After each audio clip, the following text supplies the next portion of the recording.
Hi everybody, I'm back. It's Yvonne from Western Star Art and Wear, and I'm getting ready to read chapter 17.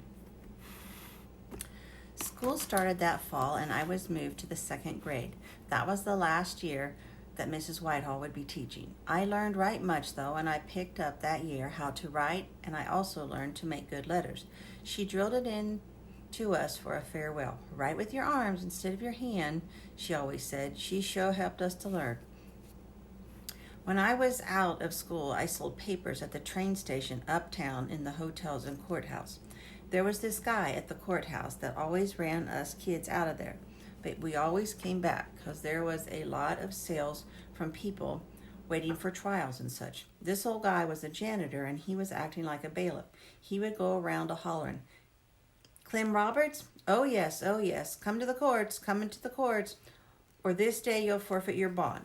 He was quite a character, and all of us kids liked to hear him. I learned a lot from being on the streets after school. Now that I was 8, I felt bigger and better about myself. I learned a lot from the doors that were open in the hotels, too. I would go there in the evening and make a sale or two. Lots of the people sat out on the veranda and waited for the trains or whatever. Some of the older people lived there because they served meals and anything else that anyone could afford. With selling the papers, I always had a little change in my pocket, and that made me feel better.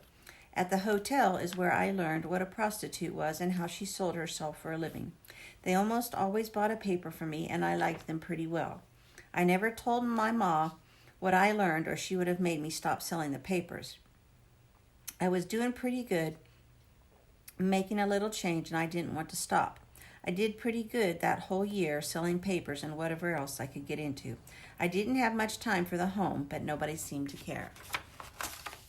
Wright and me did get a little project going for after school, though. It was a long undergrass tunnel to come out at a lady's apple tree.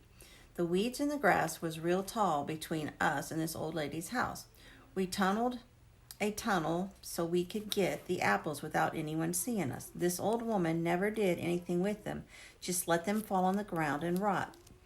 But she wouldn't sell or give you one at all, so we liberated some from her. Each time we made a trip, we would fill the hole with weeds and not let it show where we came out. Each day she would try and find out where the apples was a-going, but to no avail. Wright and me had a raft of them that we ate whenever we wanted. Well, sir, this old gal decided to get her dog and have him chase us and chew us to pieces. This put a bind on us because we knew that he could smell where we had been where this old lady couldn't. So we had put on our thinking caps to come up with a better idea as to what we could do. One with something to set the dog off. Fall was on us and the apples were petering out and the dog was guarding our hole. Wright got the idea that some red pepper in the tunnel might do the trick. So we stole some from the box that Ma had in the kitchen. We snuck up to the tunnel and peered out. There was the big old dog. I guess that he was a half St. Bernard and half something else. Anyways, he commenced to bark and was a-coming for us. Back out, Skeeter, Wright said in a whisper. I began to crawfish back to our clubhouse. Wright was right behind, and he was a-sifting that pepper out in the grass as he backed out. This old dog couldn't see us, but he found our tunnel, and he commenced to sniff us out.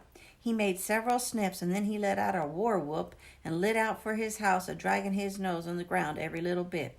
I never did see any more of that dog for the rest of the fall.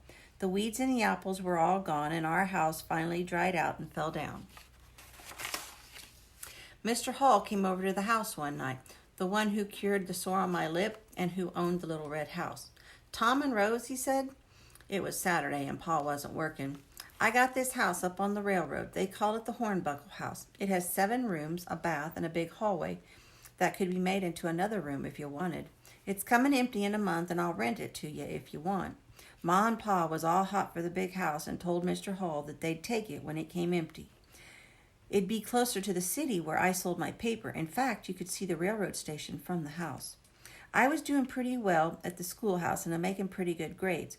Claw had gone on to the city school and his gang was afraid to tackle me because of the Barlow incident. So I had a fairly good life and I was looking forward to moving up on to the railroad house.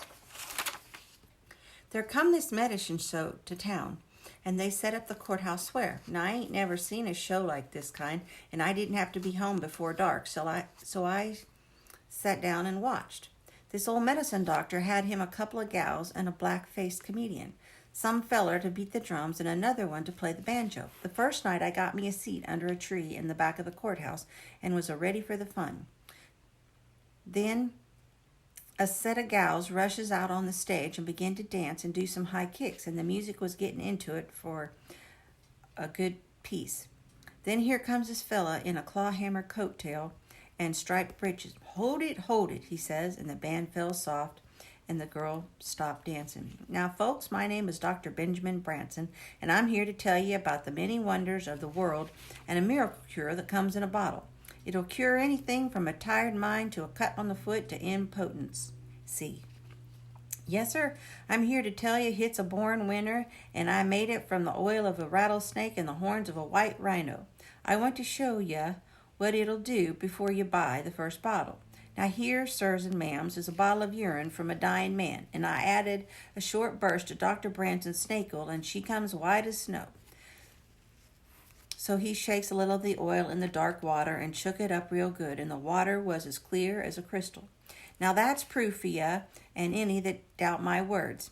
He made a sign, and the guy commenced to frail the drums and a pluck at the banjo.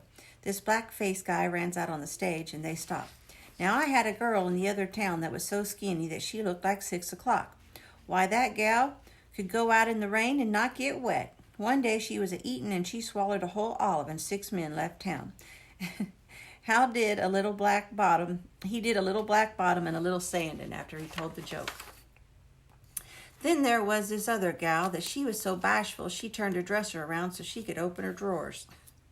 Well, everybody laughed fit to kill themselves. The doctor runs back up on stage and picks up a bottle of the snake oil and said, "You men out there, when you take a spoonful of this golden oil, you won't have to sleep on your side of the bed anymore. Now I'm going to have my helpers pass it out amongst you, and they all have a good supply of this mineral oil. It's only $1 a bottle, and a bottle will last you for months. Who will be the first to buy?" They passed all around and sold several bottles. This black-face yelled, "Done sold out, doctor, done sold out," and he ran back for more. This went on for a while, and then the girls came back and started to dance again. I had had enough of this, and I started to go home. I stopped by the courthouse to pee, but I was running late, and I didn't want Ma to stop me from selling my papers, so I ran home. And that was the end of chapter 17. I will hopefully be back later today with chapter 18. Talk to you later. Bye.